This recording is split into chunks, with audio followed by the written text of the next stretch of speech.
Now, Dana White couldn't stand that Francis Ngannou versus Anthony Joshua just got made, so now he has announced Arman Tsarukyan versus Charles do Bronx Oliveira and Dustin Poirier versus Benoit Saint Denis, 5 rounds, UFC 299 co-main event.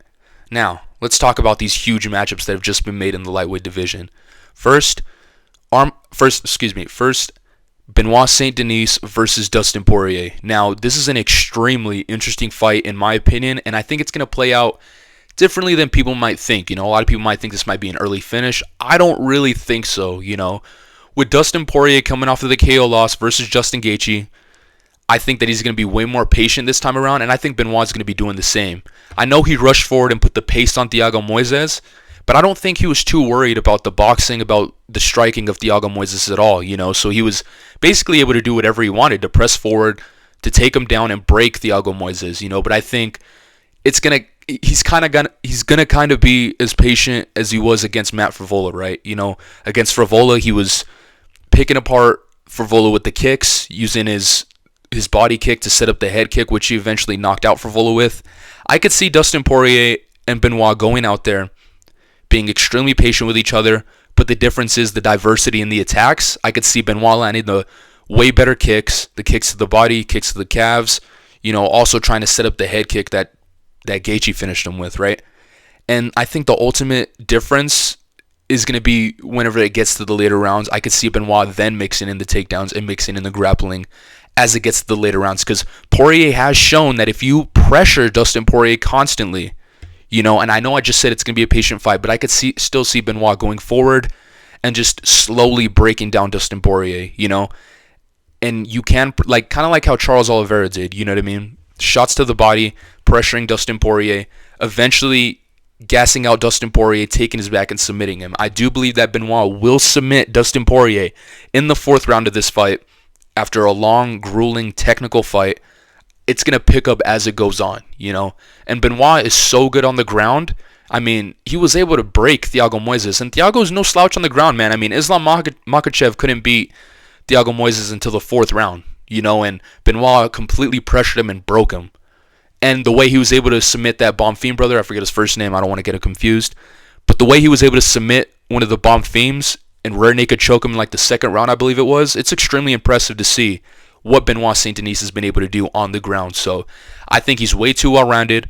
The diversity in the attacks, the calf kicks are going to be huge, I think, because Poirier doesn't really check the kicks as well. I know he checked a couple in the Conor McGregor fight, but Conor McGregor was telegraphing them so much in that fight. He's turning over the hip, trying to land as hard as he could on Dustin Poirier, and he still did land a couple on Dustin, right?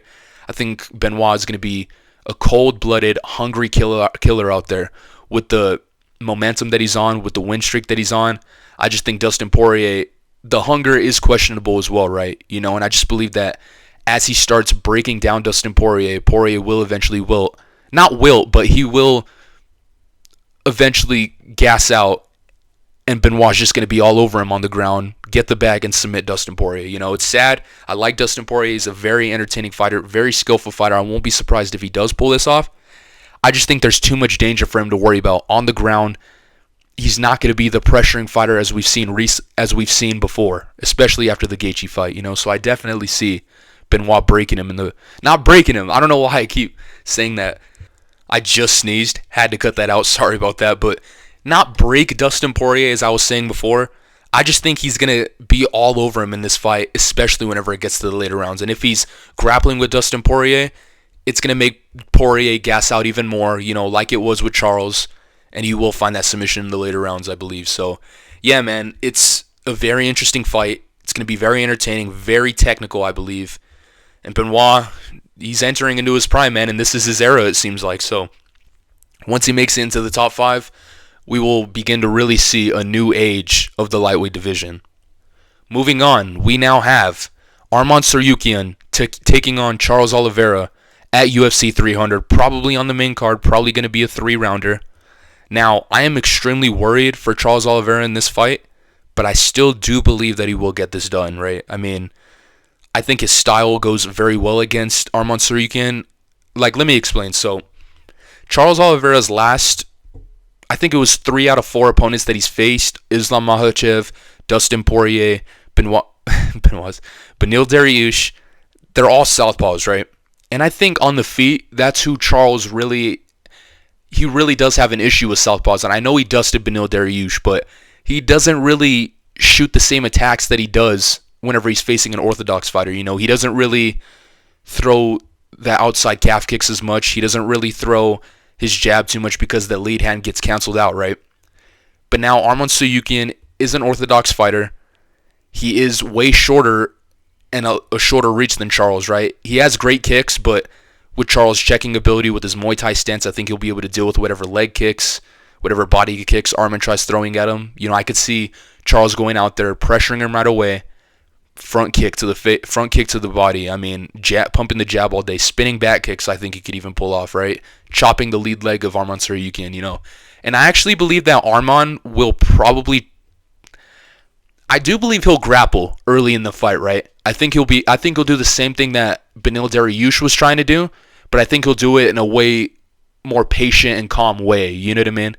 Just to kind of ease the pressure that Charles is going to put on him right away, right? I think he's gonna, you know, try to. What's the word? I can't think of the word right now, but he's gonna try to get the pressure to calm down a little bit from Charles Oliveira. Neutralize. That's what I was trying to say. He's gonna neutralize the pressure of Charles Oliveira and try to slow him down, I think. But I believe Charles will survive on the ground. You know, he's really good. Like, as we've seen Charles go against these high-level grapplers, Islam Makhachev, Benil Dariush, you know, he might not be able to submit these guys from his back, but he has shown to really be able to protect himself on the ground. You know, I mean, Islam Makhachev couldn't really land too many ground and pound shots, and Benil Dariush couldn't really land anything on the ground either, really. I know he landed a couple tapping body shots, but for the most part, Charles really kept Benil from landing hard, damaging shots on him. So I think Charles will be able to stay safe on the ground. And if he could get back up to his feet and roll for legs and use those to get back up to his feet like he did against Islam, like he sort of did against Benil Dariush, I believe that he will be able to do it against Arman, right? Arman's got incredible top control, but Charles is just way too crafty off of his back as well to be able to get back up to his feet, which I don't think he would want to stay on his back for too long with Arman, right?